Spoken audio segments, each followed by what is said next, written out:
Hey everybody, Simon Barocci here, and let's be honest, you clicked on this because you were like, weird traditions? Hit me with it. Am I right? Of course I am. So get ready to dive into the wacky, the wild, and the downright, what were they thinking? Traditions from around the globe.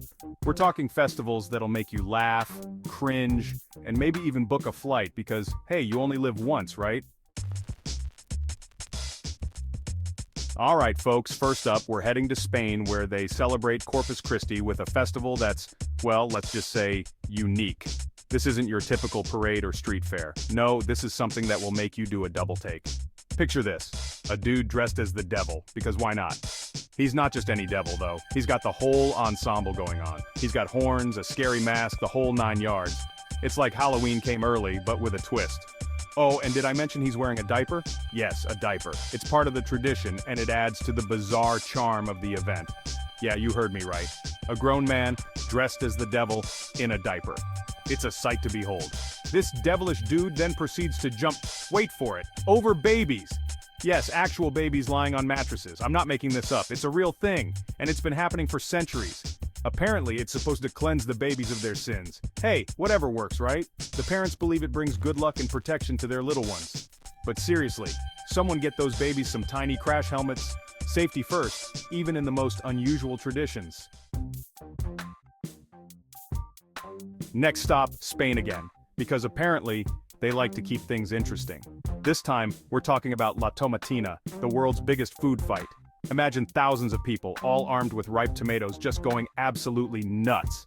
We're talking tomato carnage, people. The streets run red with tomato juice. It's messy, it's chaotic, and it looks like a ridiculous amount of fun. Just, maybe wear some goggles and a raincoat, and maybe just accept the fact that you're going to smell like tomato for a week.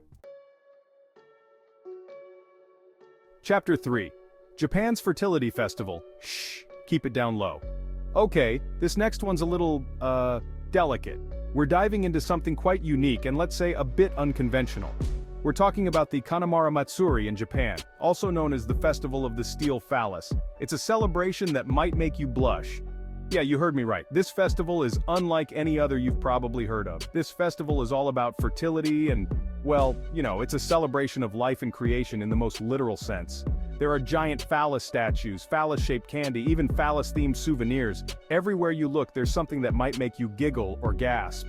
It's definitely not your grandma's cultural festival, let's just put it that way.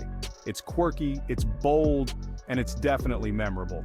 But hey, different strokes for different folks, right? People from all walks of life come together to celebrate in their own unique way. Just maybe don't watch this part with your grandma or your kids. It might lead to some interesting questions you weren't prepared to answer. Or, anyone you wouldn't want to have an awkward conversation with. It's one of those things that's best enjoyed with an open mind and a sense of humor. Chapter 4, Cheese Rolling because who needs logic? Alright, let's head over to England now where they celebrate the ancient tradition of chasing a wheel of cheese down a hill. Yes, you heard that right, a wheel of cheese, you heard me right. Cheese, rolling, down, a hill. It's as bizarre as it sounds, but also incredibly entertaining. Apparently the first person to grab the cheese wins the cheese. And it's not just any cheese, it's a hefty wheel of double Gloucester. Which, I guess is cool if you like cheese, imagine the bragging rights. But also, have you ever seen a wheel of cheese rolling down a hill? Those things can move. They can reach speeds up to 70 miles per hour.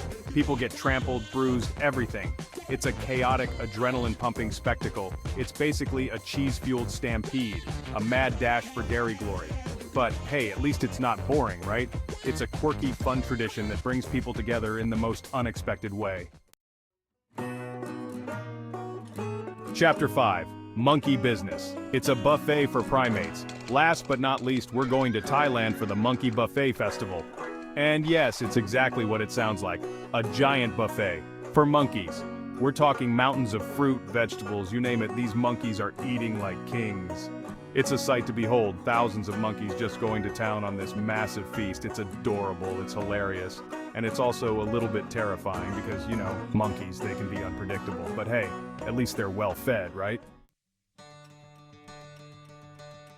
That's a wrap! Don't forget to subscribe! So there you have it, folks, 5 of the weirdest traditions from around the world. We had baby jumping, tomato fights, giant phalluses, cheese rolling, and monkey buffets. What's not to love? Tell me in the comments which one you thought was the weirdest and which one you'd be most likely to try. I'm looking at you, La Tomatina fans. Until next time, stay weird, world.